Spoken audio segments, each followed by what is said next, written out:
This is Bill. I'm here at Highland Hill Farm. I'm going to show you how you connect your drip line to your blue stripe pipe. First of all, I like to put the drip line in the blue stripe pipe on the blue stripe of the pipe.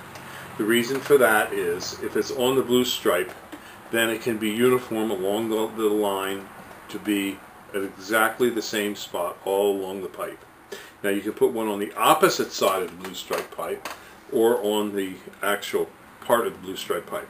The way you put your hole in the blue stripe pipe is you take the pointed end of your sprayer and you take that and you just push that into the blue stripe pipe. Bingo, like that. Goes in very easily. It makes the hole. Then this nipple is inserted into the hole. It just pushes in.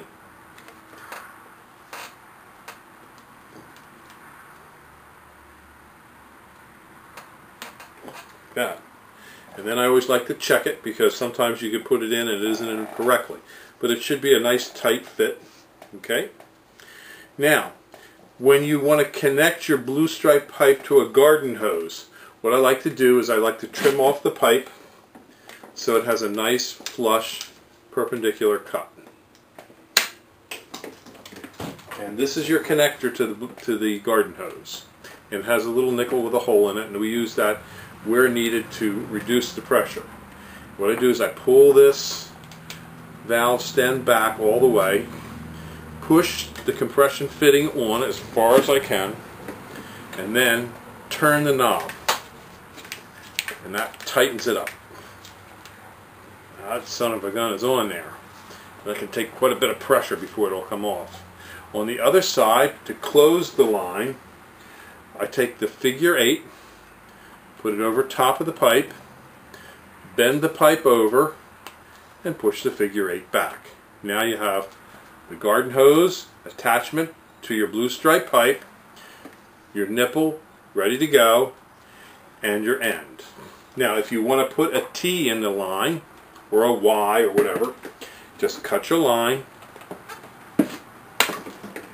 and insert the T on both ends. Try and keep your blue stripe lines together, and push in. And that usually doesn't come off unless you have a lot of pressure in the line. You shouldn't need to have a wire clamp or anything. It usually doesn't require it. Now, a couple tips. When you go to insert this into the plant, try and get it in about halfway. And do not insert it by the tubing this way into the plant. The reason for that is you can push this line on too hard. There's a little tiny slice in it. And if you push this on all the way, you will actually block the flow of the water. So it should just be on about 3/4 of the way down. There is a little tiny nipple on the side, you can see it, and that's the spacer that you should go to, no further than that.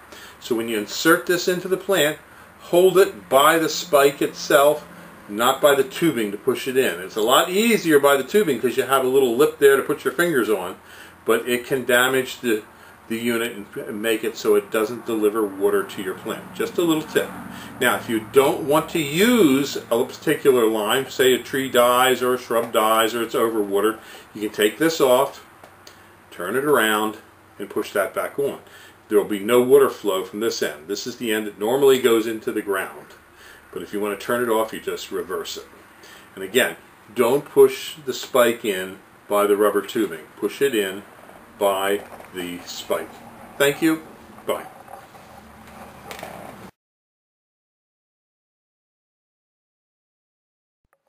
At Highland Hill Farm, we have a lot of different kinds of trees for you. We have both deciduous and evergreen. Some of the spruces that we have are like Colorado blue spruce, Norway spruce, white spruce, Serbian, Black Hill spruce, black spruce. We also have some firs, such as Fraser, balsam, Douglas, and concolor. Most of these are in seedling or transplants. We do have larger trees such as white pine, Norway spruce. We also sell a whole range of arborvitaes in many different sizes, from transplants up to large trees. The trees that we sell are both bare root and balled and burlapped and potted. We have thousands of them that we grow.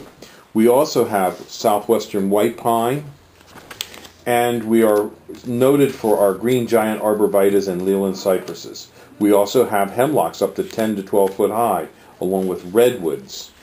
We can also supply you with some bald cypress, larch, eastern red cedar. In the way of shrubs, we have arrowwood viburnums, bayberry, blackhaw viburnums, a whole range of viburnums, dogwoods, red, twig, silky dogwoods, elderberries. We also have forsythia, common lilacs, Japanese lilacs, Peking lilacs. We also have nannyberry, ninebark, and things such as Russian olive, which some people think is invasive. But we do sell a wide range of trees and shrubs, including winterberry holly. So give us a call at 215-651-8329 as we do deliver and plant.